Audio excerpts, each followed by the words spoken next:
Sir, मेरा नाम हुआ धनेश राम, बौराज विधानसभा बहुजन समाज पार्टी विधानसभा अध्यक्ष। प्लस सर यहाँ टीचिंग भी कराते हैं इस विद्यालय में। तो सबसे बड़ी बात है, आपने मुद्दा उठाया बाबा साहब के बारे में। तो बाबा साहब वो विद्वता पुरुष थे, वो अवतार पुरुष थे। बाबा साहब लोग शब्द में आता है, लेकिन बाबा साहब अवतार पुरुष हुए। उनके विचारों को लेकर मानवर कांशीराम साहब 1963 से संघर्ष करना शुरू किए। बहुत सारे दल पैदा हुए। आज आरजेडी वाले भीम चर्चा करवाते हैं, जदयू वाले भीम संवाद कराते हैं। मैं उन सबों से कहना चाहता हूं कि माननीय बहन जी 1977 से जो संघर्ष करना शुरू किए अपने समाज के लिए, और संघर्ष करके इतनी बुलंदियां पर हासिल की, तो ये किसका देन है? हमारे मानवर साहब का देन है। चाहे लालू यादव की सरकार भी बनी, उसमें बीएसपी के 5 विधायक से सपोर्ट बना।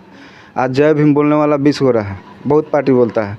एक वायरस पैदा हुआ जिसका नाम है भीम आर्मी, एंटीवायरस। सहारनपुर, आपको घटना याद होगा, 2017 में घटना हुआ, ठाकुर सब दलित का घर फूंक दिया, जिसमें ठाकुरों द्वारा फूंका जाने के बाद बहन जी ने ये आवाज़ उठाई। सांसद भवन में राज्यसभा सांसद थी, और आवाज़ उठाने के बाद बहन जी को आवाज़ दबाया गया बीजेपी के सांसदों द्वारा और बहुत सारे सांसदों द्वारा। बहन जी ने कहा, जो अपने समाज की आवाज़ को जब हम सांसद भवन में नहीं बोल सकते, तो इस सांसद भवन में रहने का क्या फ़ायदा। उन्होंने तुरंत, बहन जी ने इस्तीफ़ा दिया 2017 में, अप्रैल 2017 में उन्होंने राज्यसभा से इस्तीफ़ा दिया। यहाँ तो 2 कुर्सी के लिए रोता है कि भैया हमको 2 एमएलए सीट दे दीजिए। अब बहन जी ने ऐसी ऐसी कुर्बानी दी है। 2 बार मुख्यमंत्री भी उन्होंने इस्तीफ़ा दिया, जिस समय राजा भैया को जेल भेजने का काम किया। 1,41,000 गुंडा को जेल भेजने का काम किया बहन जी ने। तो रही बात जय भीम बोलने की, तो जय भीम की शुरुआत मानवर कांशीराम साहब नहीं होते तो आज पूरे देश में जय भीम और लाल संविधान बुक लेके जो घूमता है, राहुल गांधी घूमे, राहुल गांधी हो, चाहे आरजेडी वाला हो, चाहे जदयू वाला हो, चाहे बीजेपी हो, कोई भी हो, कोई भी पार्टी आज जय भीम का नाम इसलिए लेता है क्योंकि वोट परसेंटेज के लिए हमारा दलित वोट हमको दे दे। लेकिन दलित इतना बेवकूफ़ नहीं है।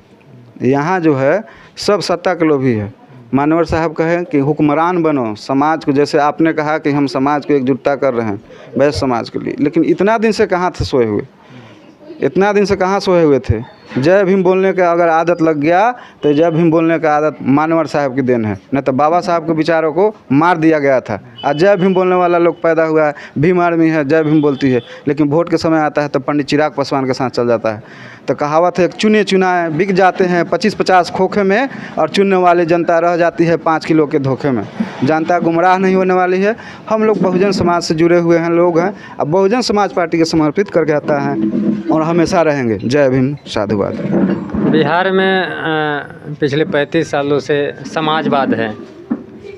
क्या आप लालू जी के सरकार और नीतीश जी के सरकार को समाजवाद मानते हैं या ब्राह्मणवाद? नहीं, ये समाजवाद नहीं है, इसको हम समाजवाद नहीं मानते हैं। वो तो कहते हैं समाज की न्याय की बात करते हैं, लेकिन हमेशा आपने लालू छपरा कांड देखा होगा कि एक लड़की के साथ रेप करके और उसका स्तन को अलग काट देना, प्राइवेट पार्ट में ये कर देना, वो कर देना, उसके बाद उस बलात्कार कांड को, उस धारा को हटवा देना, ये किसकी जिम्मेदारी थी? मुन्ना यादव, आरजेडी के विधायक, और वहाँ दलितों को पीटा गया। इसको कहते हैं सामाजिक न्याय परिवर्तन। अरे हमारे सामाजिक न्याय परिवर्तन की देवी एक ही देवी, सांसद की शेरनी, आयरन लेडी बहन कुमारी मायावती जी, उसके अलावा कोई नहीं है देश में दलित, ओबीसी, एससी, एसटी का आवाज़ उठाने वाला। ये बात जान लीजिए, ये कोई नहीं कह सकता कि ये सामाजिक न्याय की बात करता है, ये झूठ मूठ का बात करता है, ऐसा कुछ नहीं है।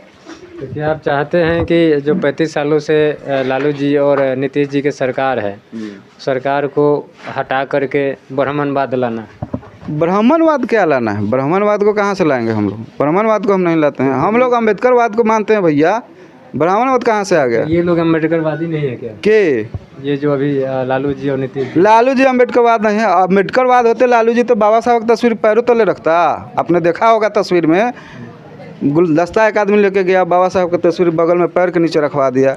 जिस बाबा साहब की बदौलत लालू यादव मुख्यमंत्री बना, उनकी पत्नी मुख्यमंत्री बनी, और लालू यादव की सरकार में 118 को दलित नरसंहार हुआ, जिसमें दलित आईएएस की पत्नी के एक मृत्युंजय यादव और बबलू यादव बलात्कारी, उसके बाद उस दलित आईएएस की हत्या कर दी जाती है 1994 में, मार कर।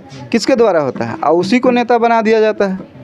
तो यहाँ तो हथियार, जितना लूट खसोट बलात्कार, जितने बलात्कारी हैं, आप बीजेपी में चल जाइए, आप संस्कारी हो जाइएगा।